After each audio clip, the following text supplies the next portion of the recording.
Hello friends, welcome to Shruti kitchen.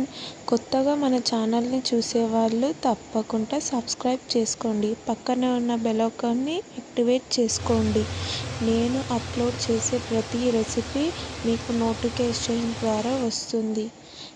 ఈరోజు మన recipe గుత్తి వంకాయ మసాలా కర్రీ. అలా అన్నంలోకి కలుపుకొని తింటే మైమరిపించే అంత రుచిగా ఉంటుంది.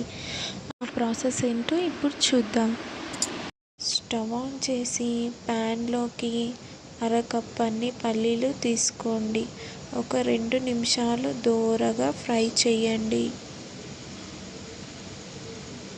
లోకి 2 టేబుల్ స్పూన్ల ఎండు కొబ్బరి, 3 టీ స్పూన్ల ధనియాలు, 2 టీ స్పూన్ల జీలకర్ర, 1 టీ స్పూన్ గసగసాలు, 3 టీ స్పూన్ల నువ్వులు వేసి ఒకసారి అంతా బాగా కలిసేలా మిక్స్ చేయండి.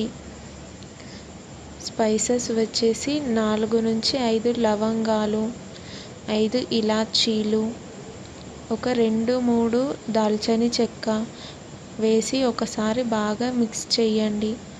ఇలా లైట్గా ఫ్రై అయ్యాక స్టవ్ ఆఫ్ చేసి పక్కన పెట్టి చల్లారనిద్దాం. మిక్సీ గిన్నెలోకి తీసుకోండి. ఇందులోకి ఒక చిన్న సైజ్ అల్లం ముక్క, పొట్టు తీసిన ఒక 10 నుంచి 12 వెల్లుల్లిపాయలు, ఒక 2 టీ స్పూన్ల కారం, 1.5 టీ స్పూన్ సాల్ట్, ఇవన్నీ మెత్తని పేస్టులా చేసుకోవాలి. అవసరం అనిపిస్తే కొద్దిగా వాటర్ వేసి ఫైన్ పేస్టులా చేసుకోండి. ఇలా ఈ కన్సిస్టెన్సీలో ఉంటే సరిపోతుంది. దీన్ని రెడీగా పక్కన పెట్టండి. ఇక్కడ నేను 1/2 కేజీ వంకాయలు తీసుకున్నా. ఇలా ఘాట్లు పెట్టి ఉప్పు వేసిన వాటర్లోకి తీసుకోండి.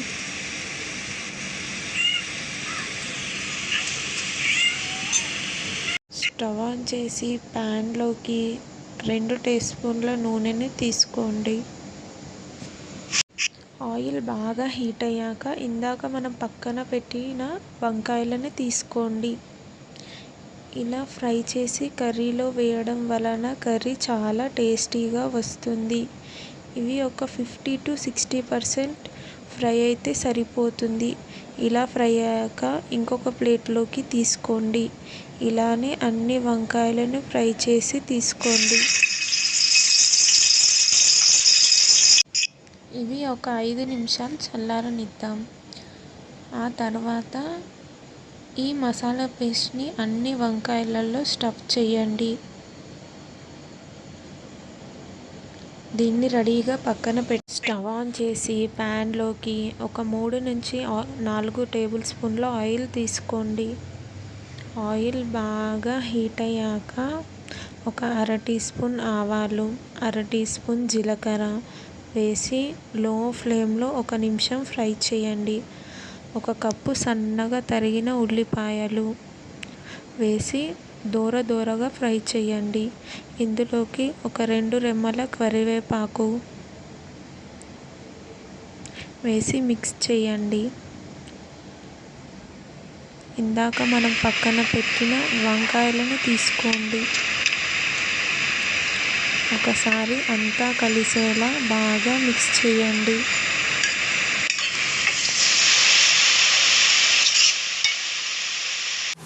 ఇందులోకి మిగతా మసాలా పేస్ట్ని తీసుకోండి.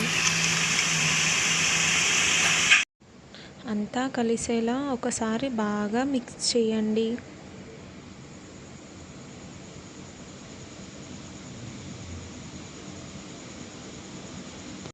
ఇందులోకి ఒక చిటికెడు పసుపు వేసి ఒకసారి మిక్స్ చేయండి. ఇందులోకి గ్రేవీకి సరిపడంత వాటర్ తీసుకోండి. ఇంకొంచెం గ్రేవీ ఎక్కువ కావాలంటే కొద్దిగా వాటర్ యాడ్ చేసుకోండి. ఇలా ఒకసారి అంతా కలిసేలా బాగా మిక్స్ చేసి కవర్ చేసి లో ఫ్లేమ్లో ఒక 5 నిమిషాలు కుక్ చేయండి. ఇందులోకి చిన్న నిమ్మకాయ సైజ్ అంత చింతపండు రసాన్ని తీసుకోండి. ఒకసారి అంతా కలిసేలా బాగా మిక్స్ చేయండి. కవర్ చేసి ఒక 10 నిమిషాలు లో ఫ్లేమ్లో కుక్ చేసుకోండి. చూడండి, ఆయిల్ అంతా సపరేట్ అయిపోయింది. ఆల్మోస్ట్ మన కర్రీ రెడీ అయిపోయింది. చివరిగా కొత్తిమీర వేసి సర్వ్ చేసుకుంటే రెడీ. మీకు ఈ రెసిపీ నచ్చితే ఒక లైక్ చేయండి. మీ ఫ్రెండ్స్ అండ్ ఫ్యామిలీతో షేర్ చేసుకోండి. మరిన్ని వెరైటీస్ రెసిపీస్ కోసం మన శృతి కిచెన్ని సబ్స్క్రైబ్ చేసుకోండి.